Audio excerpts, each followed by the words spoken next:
पार्थाय प्रतिबोधितां भगवता नारायणेन स्वयं व्यासेन ग्रथितां पुराणमुनिना मध्ये महाभारतम् अद्वैतामृतवर्षिणीं भगवतीम् अष्टादशाध्यायिनीम् अम्ब त्वामनुसन्दधामि भगवद्गीते भवद्वेषिणीम् वसुदेवसुतं देवं कंसचाणूरमर्दनं देवकी परमानन्दं कृष्णं वन्दे जगद्गुरुं मूकं करोति वाचालं पङ्गुं लङ्घयते गिरिं यत्कृपातमहं वन्दे परमानन्दमाधवम्. By the infinite grace of Sri Ramakrishna and the Lord Krishna, we are commencing a new chapter of the Bhagavadgita from today. The fourth chapter is called Jnana Karma Sannyasa Yoga, or simply Jnana Yoga. Jnana and Karma Sannyasa, these go together according to Sri Shankaracharya. So far we have studied in the two chapters what is called the Jnana Nishtha, and Karma Yoga is the means of the Jnana Nishtha. Jnana Nishtha means the steadfastness in the knowledge of Atman, the knowledge of Brahman, and it is always associated with the renunciation.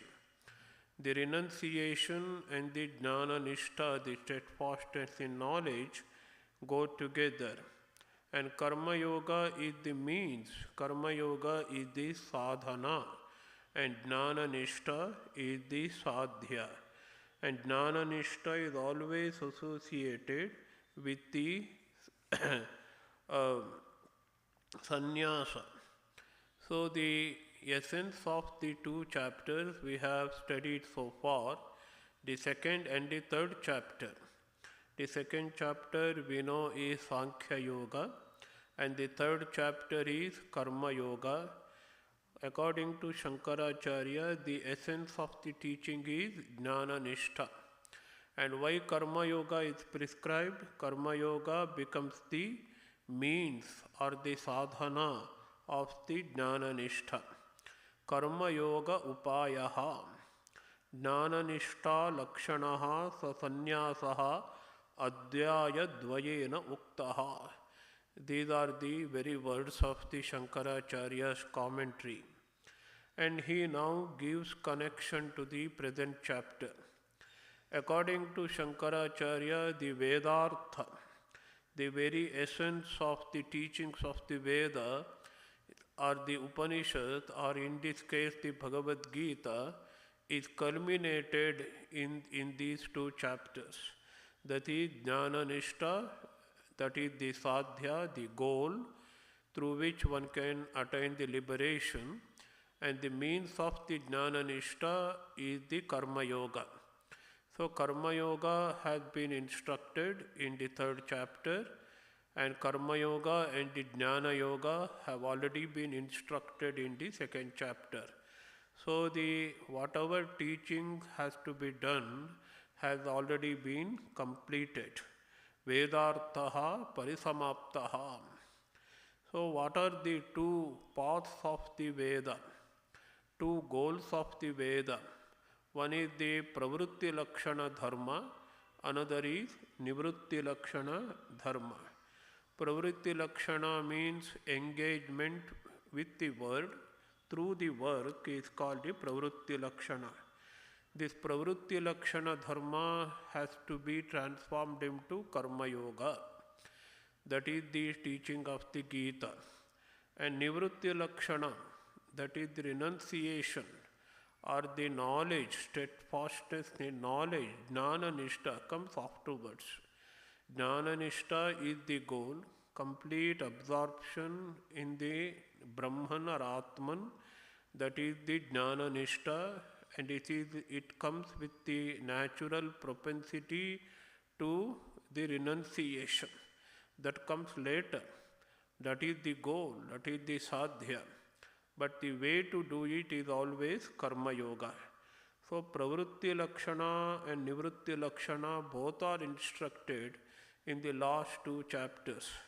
Karma yoga in the form of pravritti dharma and jnana yoga in the form of the nivritti lakshana. So according to Shankaracharya, the essence of the Gita has already been instructed. Whatever has to be instructed, that yoga is the essence of the teaching of the Gita. Pravritti lakshana yoga, nivritti lakshana yoga, and it says karma yoga and jnana yoga has already been instructed in the last two chapters. And that yoga is very significant because it is not a new yoga that is prescribed or instructed by Krishna, but it has already been instructed by the Bhagavan even in the very beginning of the creation. Sarga means the primary creation. In the very beginning of the creation, this yoga has already been instructed by Paramatma or the Ishvara, the Bhagavan, the creator Lord. Now, according to Shankaracharya, the whole teaching of the Gita has already been completed, culminated. So now it is time to elucidate it, appreciate it, and extol the teachings by making a list of the genealogy of the teachers and the students. And with that teaching will be completed. Parisamaptam vedartham manvanaha tam vamshakatanena stauti. Vamshakatana is the subject of the beginning of this chapter, Jnana Karma Sannyasa Yoga. So what is Vamshakatana? The series, the genealogy of the teachers and the students. And that is the subject of the first few slokas, first three slokas are the verses of this chapter. And Sri Bhagavan Uvacha Imam vivasvate yogam proktavan aham avyayam vivasvan manave praha manuhu ikshvakave abravit. So what is imam? Imam means this yoga. The yoga which has been spelt out in the last two chapters have to be understood here. So already we have told Jnana Nishtha is the goal of the yoga.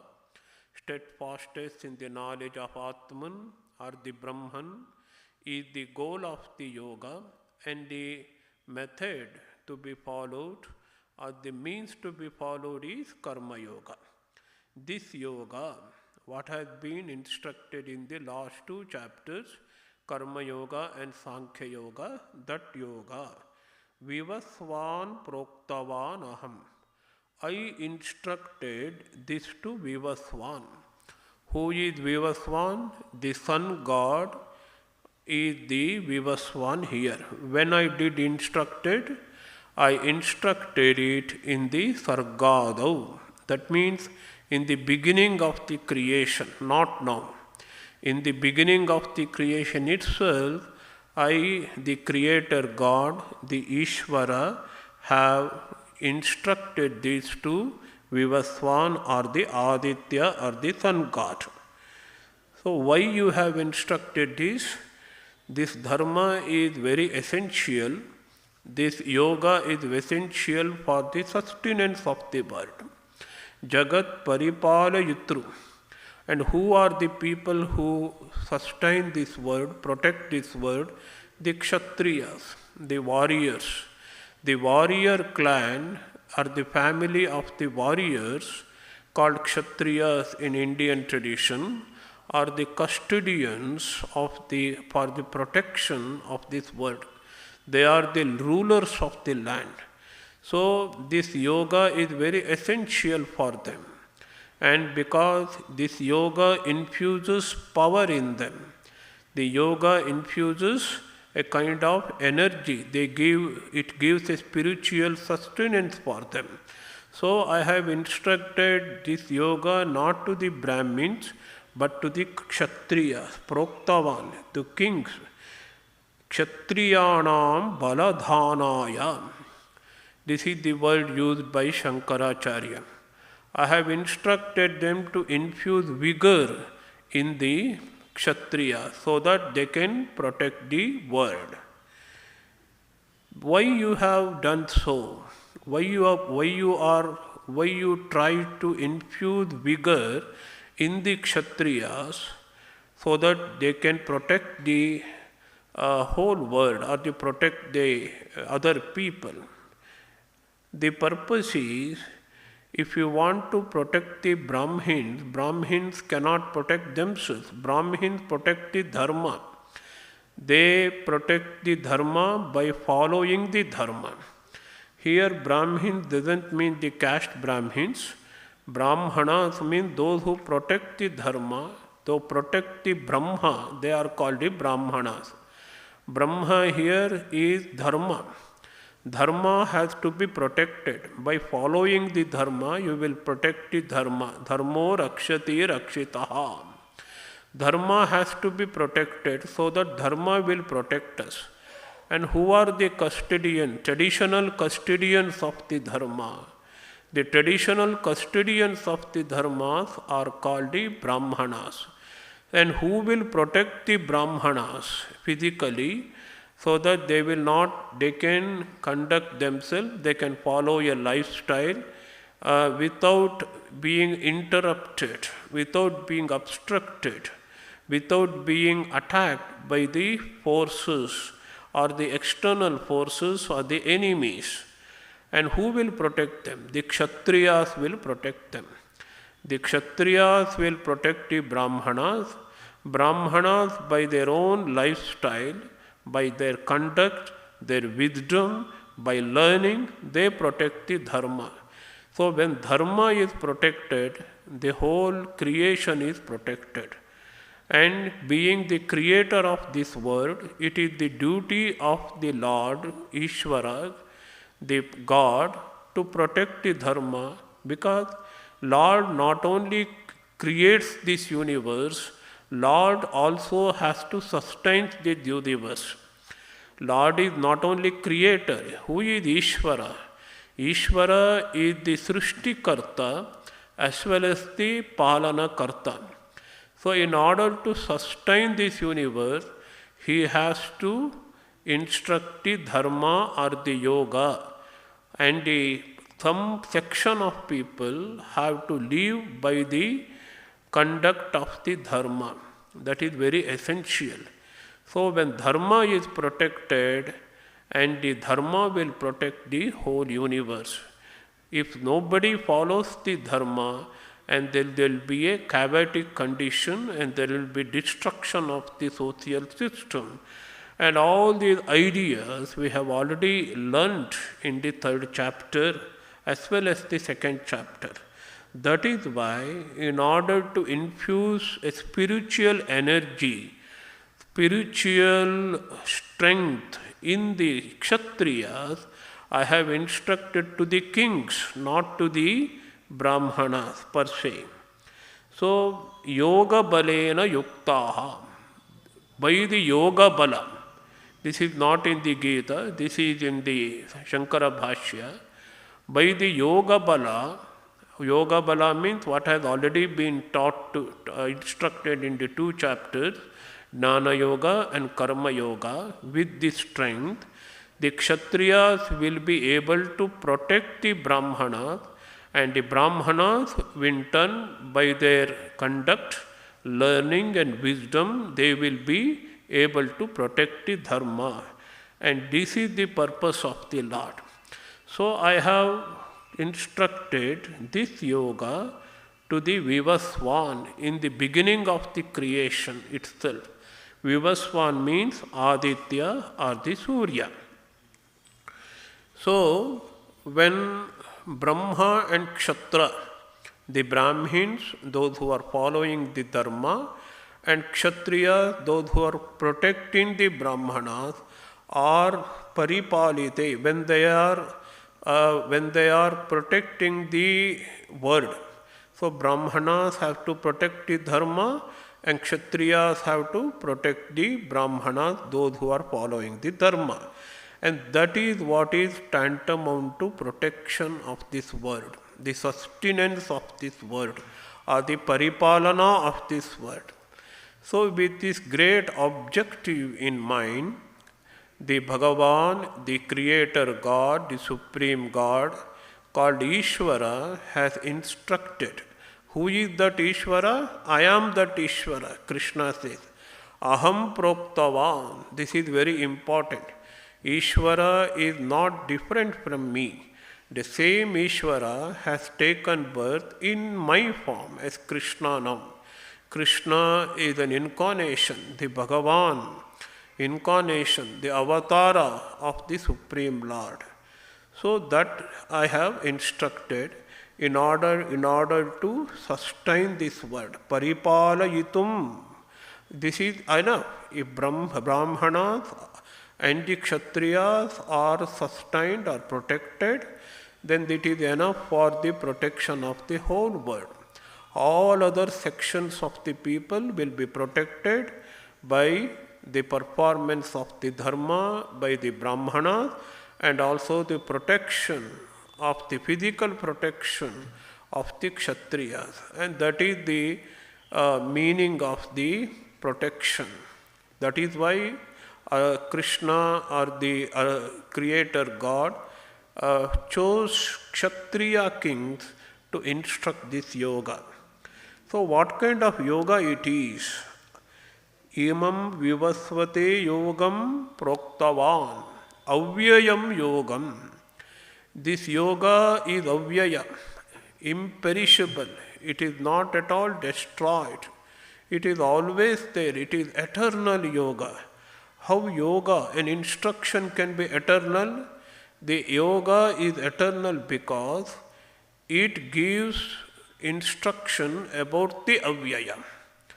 The avyaya phalatvat, it will result into eternal results. This yoga, when is followed, will lead us to the avyaya phala, the eternal result, that is moksha itself, the liberation itself, which is avyaya, which is eternal. So in that sense, the instruction, that is yoga itself, is avyaya. Mokshakyam phalam vyeti. It will result into the moksha, the very liberation itself. That Vivaswan, Aditya, instructed this yoga to Manu, the great king. The Manu is said to be the first human being in the Indian tradition. So from Manu, the whole human clan or the human race has commenced, it is believed. So we have lot of stories in this regard in our Puranas and Mahabharata, etc. So Vivaswan Manave Praha. So Manu instructed this yoga to Ikshvaku. Ikshvaku is the first king of the solar clan. So in India, there are two great clans, royal clans. One is the solar clan and Surya Vamsha. Another is the Chandra Vamsha. See, Krishna is born in Chandra Vamsha. Sri Ramachandra is born in solar Vamsha. That is the Surya Vamsha. And Surya Vamsha is also called the Ikshvaku Vamsha. So you will find Ikshvaku Vamsha Prabhavaha. Rama is called one who is born in the Ikshvaku Vamsha.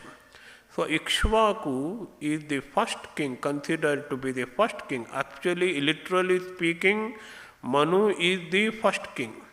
But Manu is the very first human being born on this earth. But the royal clan, it is believed or it is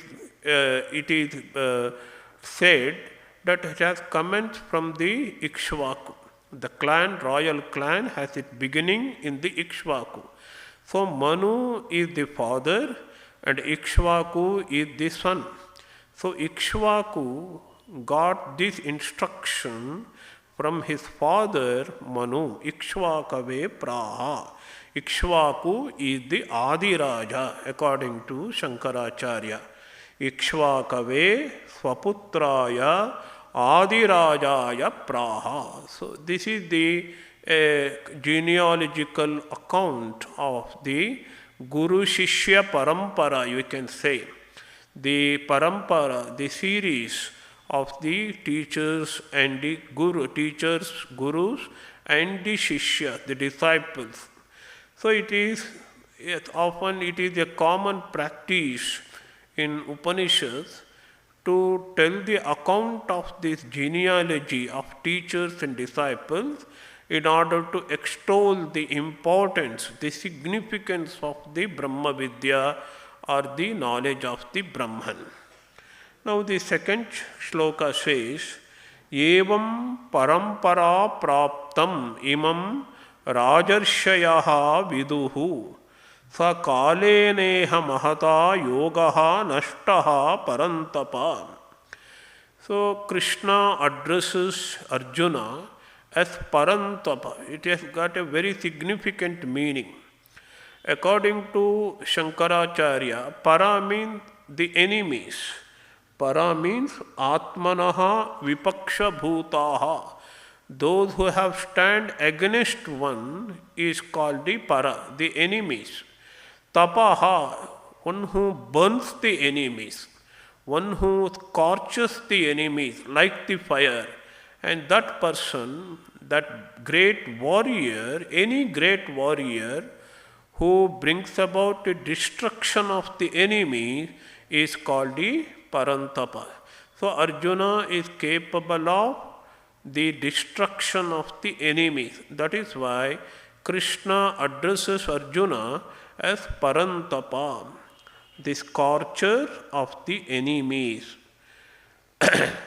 That is the addressing of Arjuna by Krishna. Evam parampara praptam. In this way, this yoga has been handed down from succession from one teacher to another, his disciple. So Bhagavan instructed this to Manu. Evam Vivaswan, that is Aditya or the sun god. Sun god teaches this yoga to the Manu, the firstborn human being, and Manu instructed this to the first king of this world, Ikshvaku, his own son. This is the succession, parampara praptam. This yoga has been handed down from successive teachers and the disciples. And who knew this? That parampara was always in the clan of the Rajarshis, the kings. Who is Rajarshi? Not ordinary kings. They are Rajarshi. This word is very important. How to interpret the word Rajarshi? They are Rajas as well as the Rishis. So Rajarshi means Rishayascha Rajanascha. They are the great kings, the rulers of this world, as well as they are great seers. So they are administrative kings, administer the huge span of the land with efficiency. They are great administrators. They are the efficient rulers of the land, as well as they are great spiritual personages. That is why Rajanascha Rishayascha.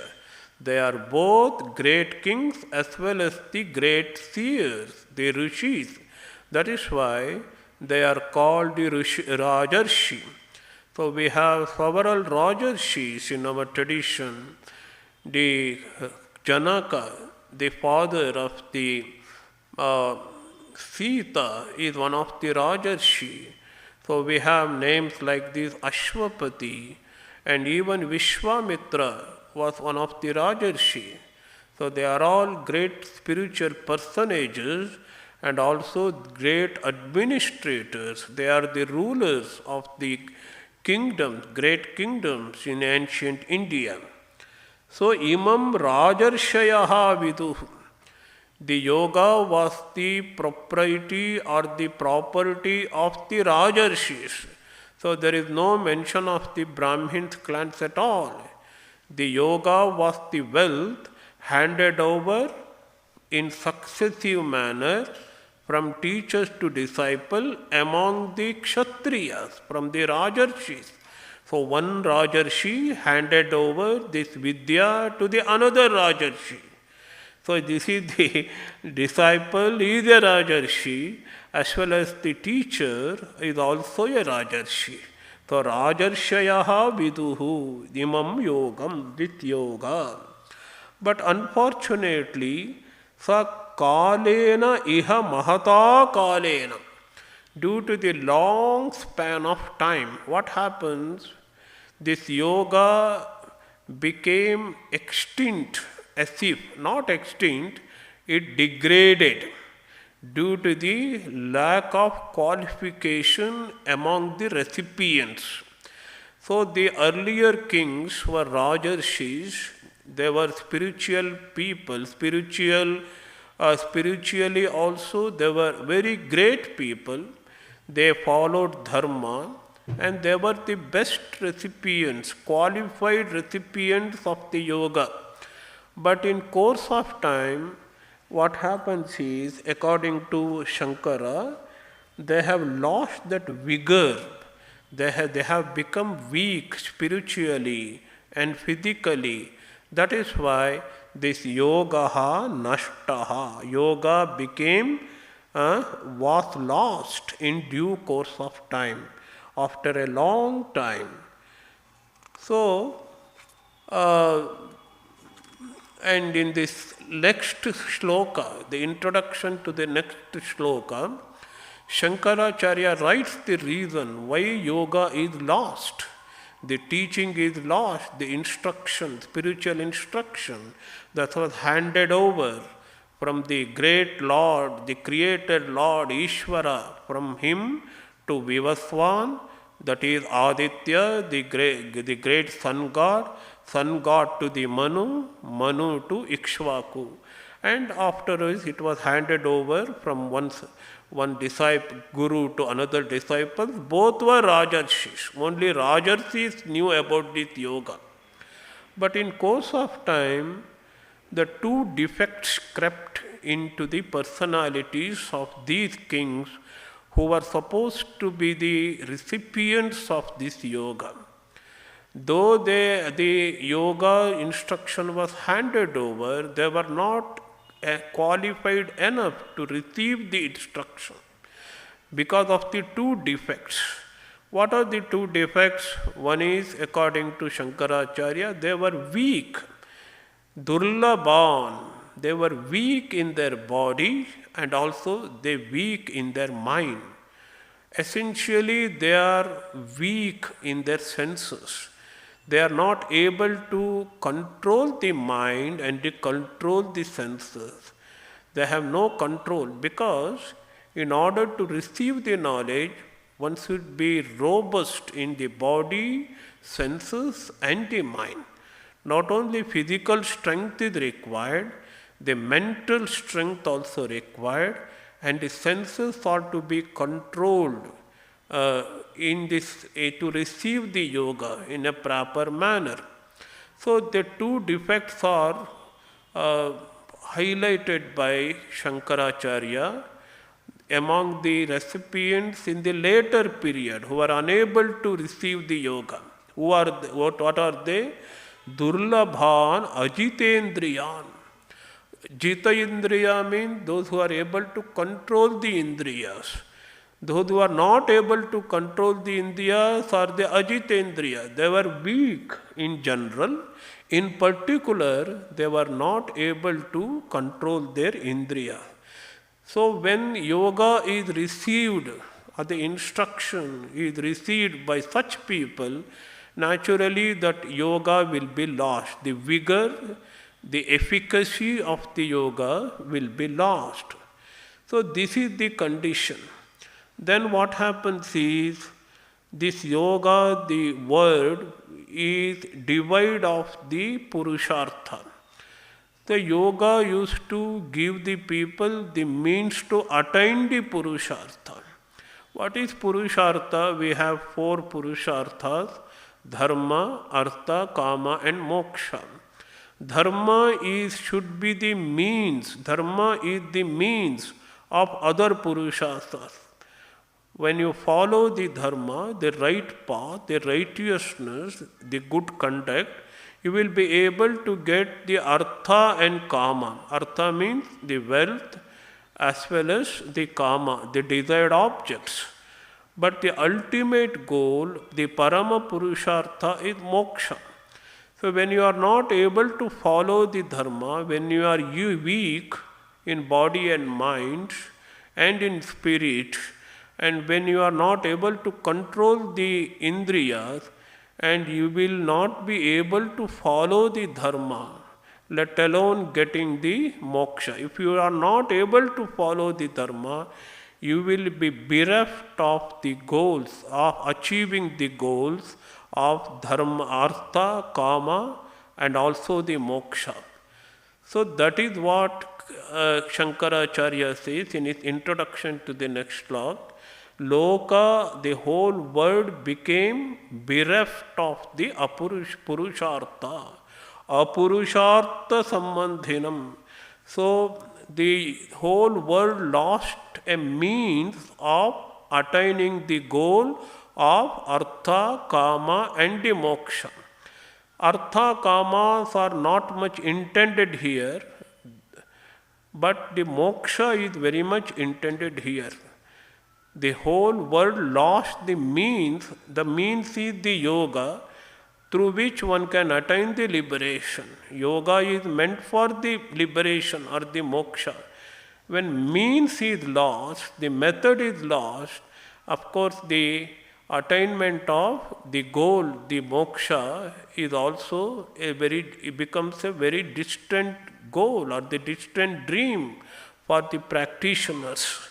And that was the condition at the time of the incarnation of the Lord Krishna.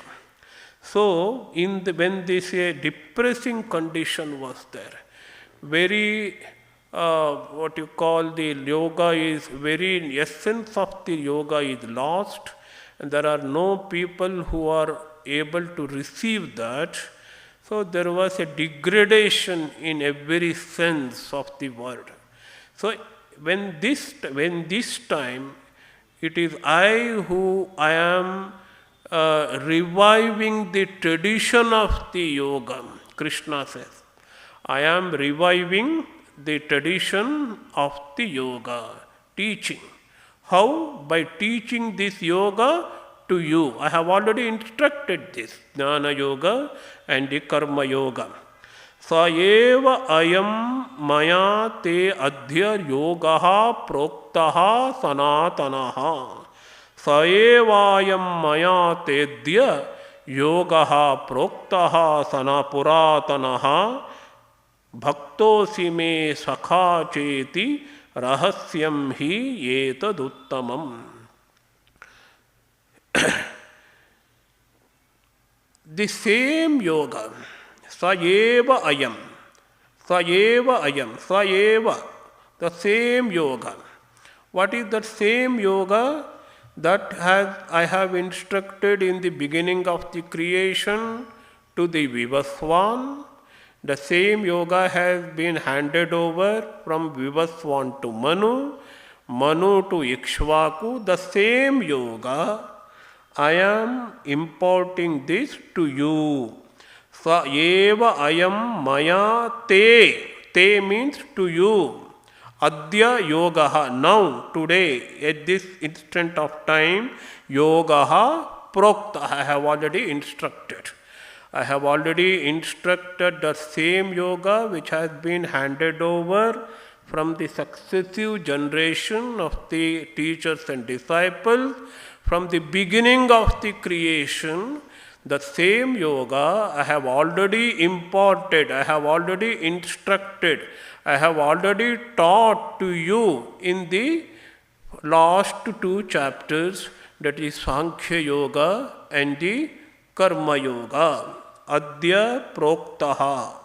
And this yoga is Puratanaha. This is a very old one. Puratanaha indicates the very ancient nature of the yoga. It is not something new which I am teaching you now. This is not my creation as Krishna. This is a very old teaching which transcends the barriers of the time and space. And this yoga was there in the earlier creation also, not only in this creation.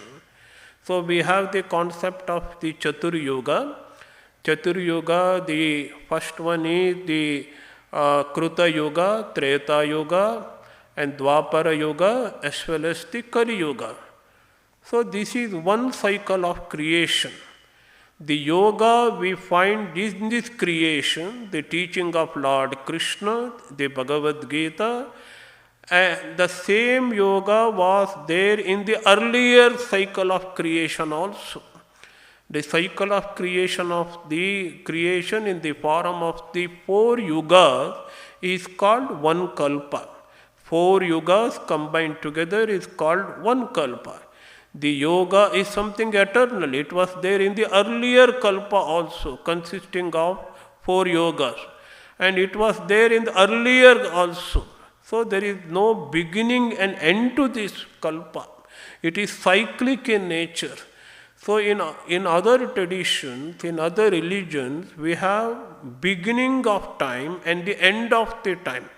It is absurd. There cannot be any beginning for the time. There cannot be end for the time. But in the Hindu tradition, in Vedic tradition, time has no beginning and time has no end.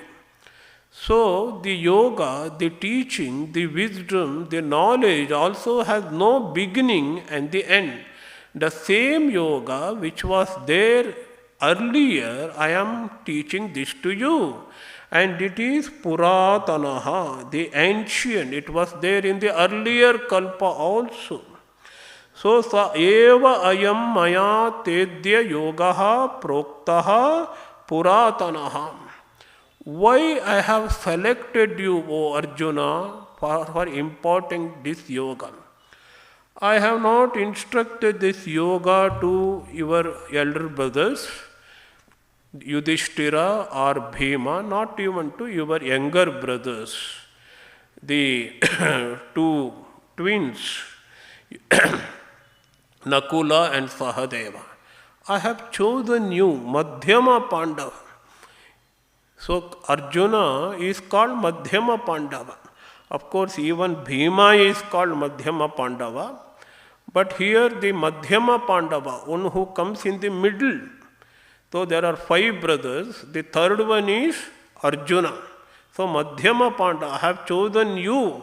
Why I have chosen you? You know, because you have 2 great qualities in you, Krishna says.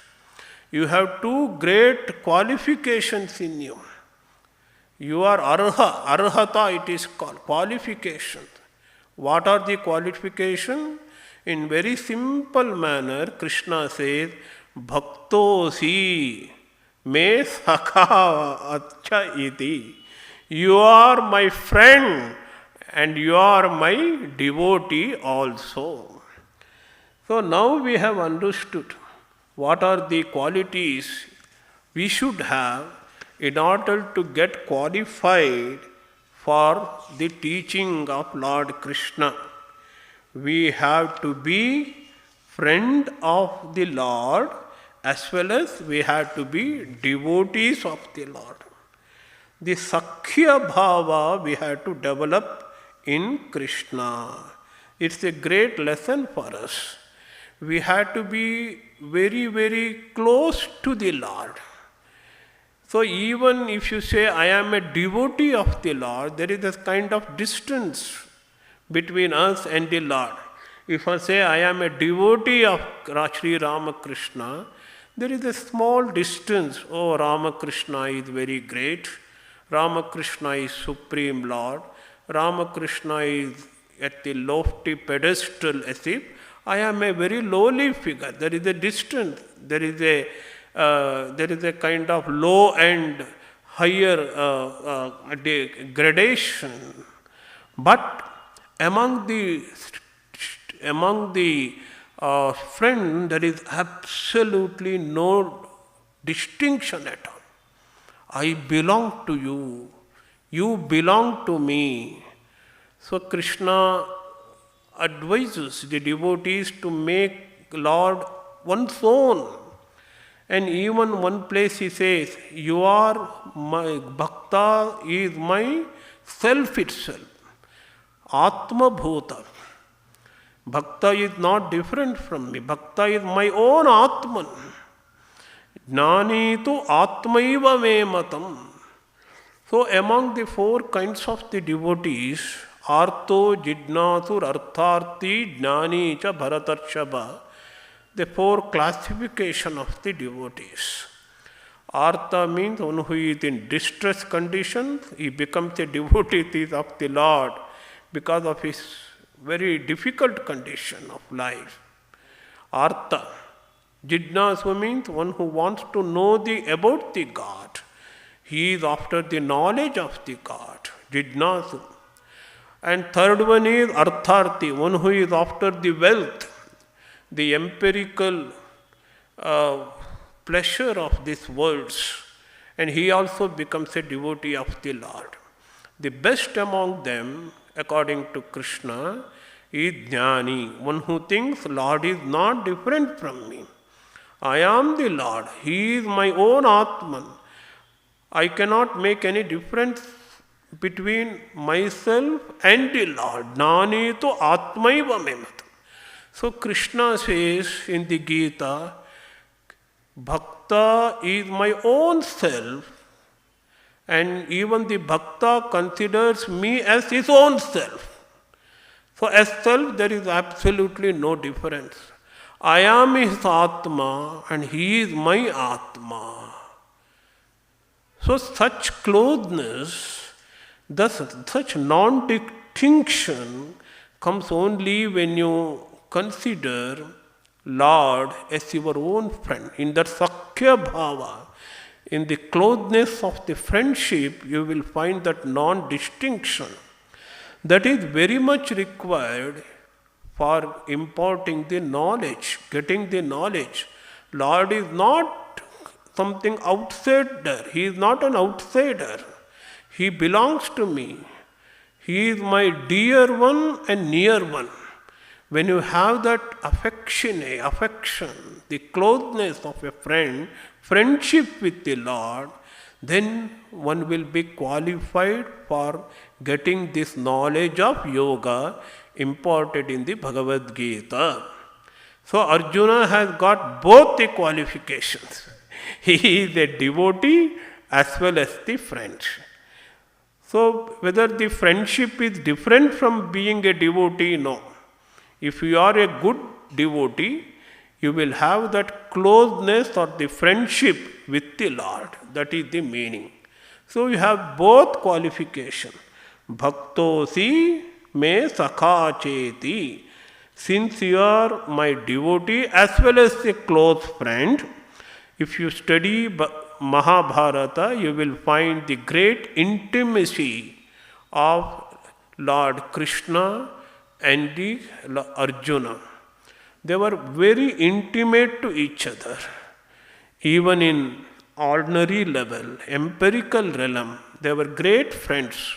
That is why Krishna chooses Arjuna than other brothers of the Pandavas to impart these great teachings of the Bhagavad-Gita. So, Bhaktosi me sakha cheti. Since you are my devotee as well as the great friend, I am imparting this ancient yoga to you. The same yoga which I have imparted in the beginning of the creation to the Sun God. The Sun God has handed this yoga to Manu, and Manu in turn handed over this yoga to the Ikshvaku, his son, the first king. And this yoga, why I am teaching this yoga to you, why I am not teaching any other instruction?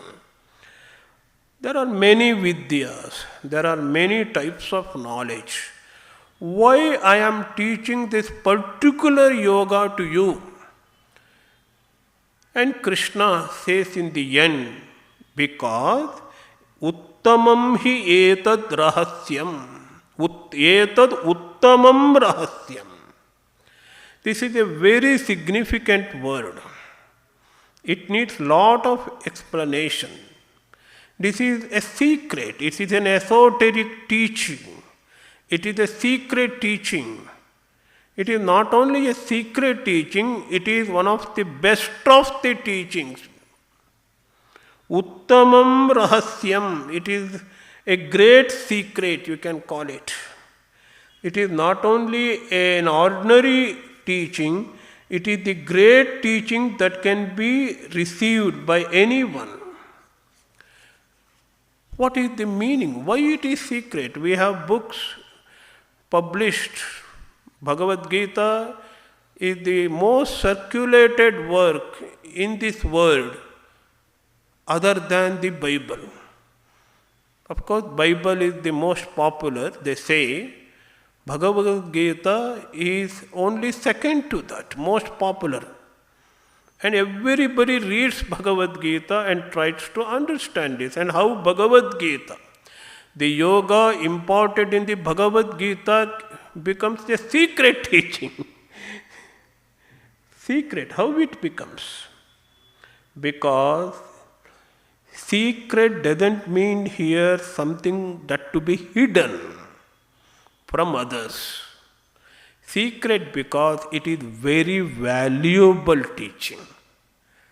So if something is very valuable, of course the jewels are very valuable, and we don't keep it outside so that everybody can see it, see them, jewels, because they are very valuable. So we keep within the safe or in the bank locker, isn't it? Since the teaching is very valuable, it is termed as rahasya. So Bhagavad-Gita teaching is rahasya, not because it is something to be hidden, something should not be instructed. Since it is very valuable, it has to be given, it has to be instructed, it has to be important to those who are qualified.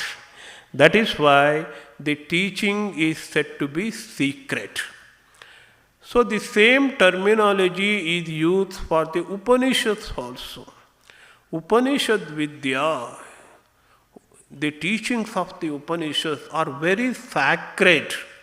Since they are very sacred, they are very valuable, they are excellent teachings which ordinary people are not qualified to understand. They are called the secret, rahasya, Upanishad rahasya. So Upanishad Vidya or the Brahma Vidya are said to be very secret, rahasya.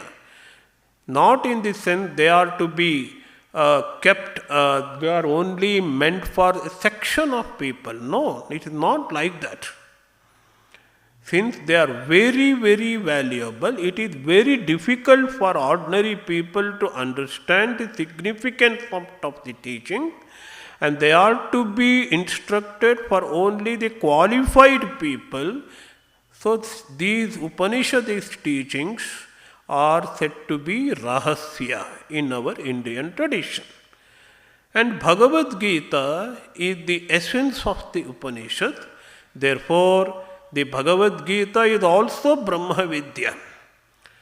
Bhagavad-Gita-su Upanishadsu Brahma Vidyayam, we say at the end of each chapter. Bhagavad-Gita is the Brahma Vidya.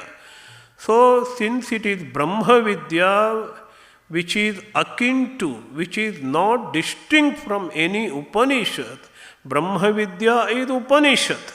So, Bhagavad Gita is also an Upanishad.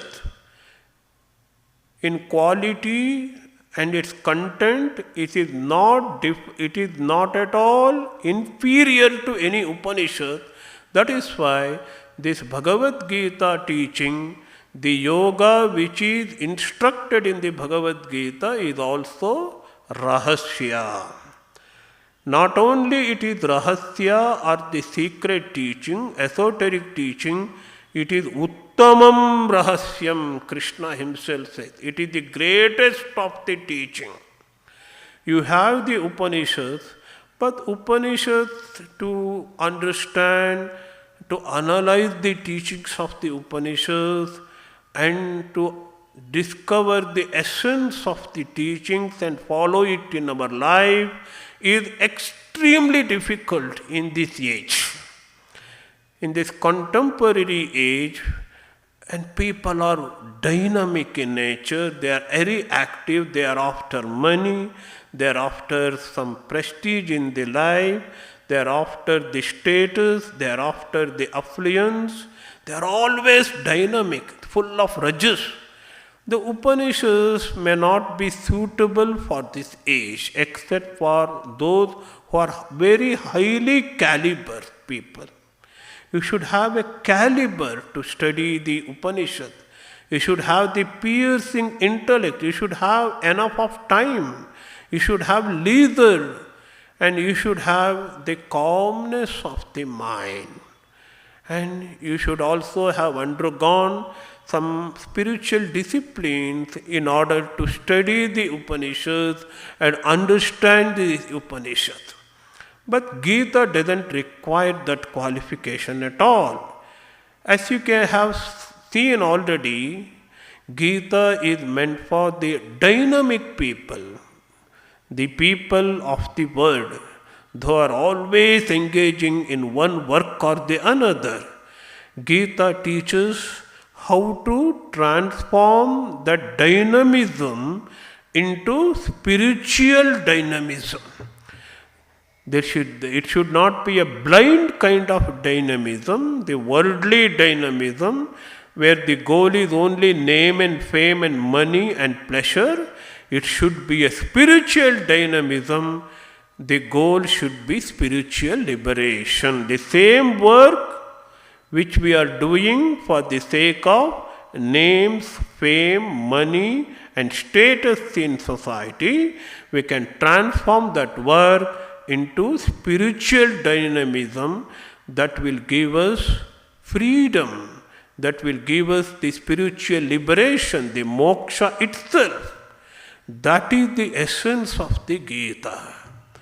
So Karma Yoga, through Karma Yoga, we should be able to attain to that status where we can practice Jnana Yoga also.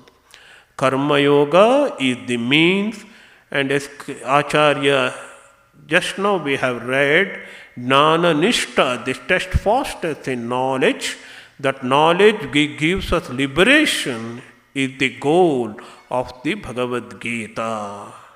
That is why, as Krishna himself describes, this yoga, which has been instructed by none other than the Lord Krishna, whose birthday we celebrated yesterday, Krishna Janmashtami, this is Uttamam Rahasyam. This is not only a secret teaching, very valuable teachings.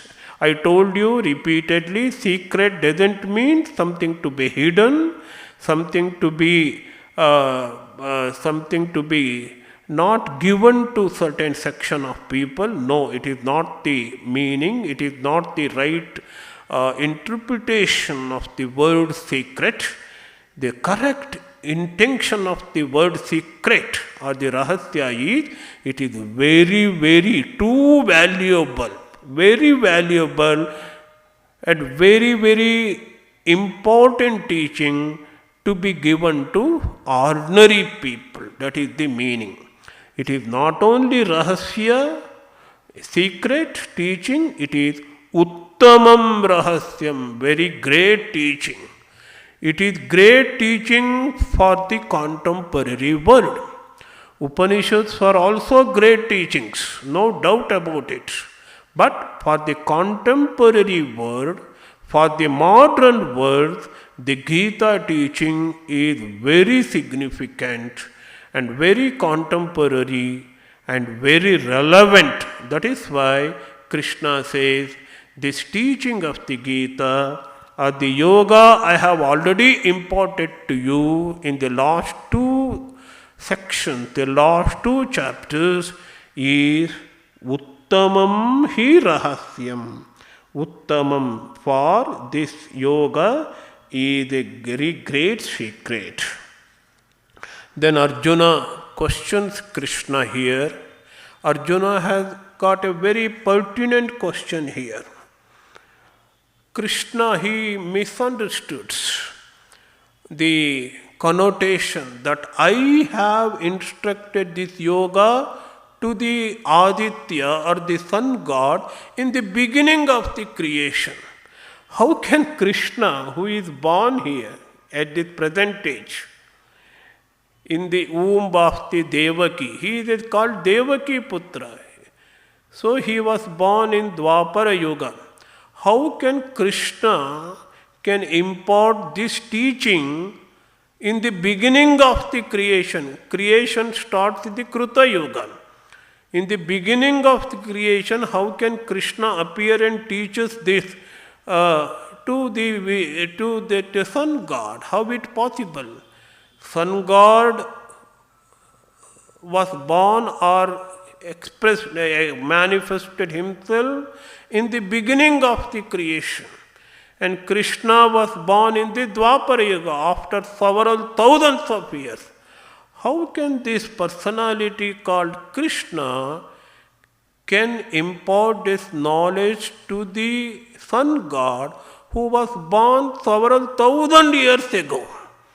And this is the doubt that crept in the mind of the Arjuna. To this effect, Arjuna questions Krishna, aparam bhavato janma param janma vivasvataha kathametad vijaniyam tvamadau proktavan iti. So I will just explain the meaning of this shloka and we will discuss about it in the next class. Your birth is aparam. Bhavataha janma aparam. Param means distant. So when we say a distant time, it means long ago.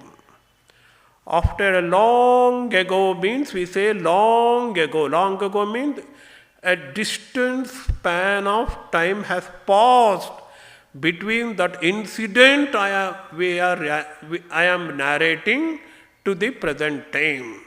So whenever a story is started, especially in Chandamama stories, all the stories begin with long ago, at the distant time. So bhavataha janma is not param. Param means distant time. Your birth has happened recently. Aparam bhavataha. Aparam means later, contemporary. You are born not long ago, maybe 70 years back, 80 years back. We do not know the age of Krishna. When Krishna instructed Gita to Arjuna, we do not know really. So your janma, your birth happened not long ago, just a recent happening. It was a recent event. You were born in Devaki's womb just few years back. Whereas, Param Janma Vivasvataha, the Janma of the Vivasvan, that is Aditya, the sun god, was at the long ago. Before long span of time it happened. The birth of Vivasvan was earlier. It is, as we have already read, already understood, it is in the beginning of the creation. Therefore, how can I understand this? Katham vijaniyam etat. Etat katham vijanayam. How can I understand this complexity? What is that complexity? Tvam proktavan adav. It is you who have instructed this teaching to Vivasvan, the Aditya or the sun god. And it has become a puzzle to me because you were born in the recent times. So this is the meaning of the shloka, and this is the question of Arjuna that we can understand in a peripherally, in a ordinary sense, that we will discuss it further in the next class of the Bhagavadgita. Om Shanti Shanti Shanti Hari Om Tat Sat Shri Rama Krishna Arpanamastu.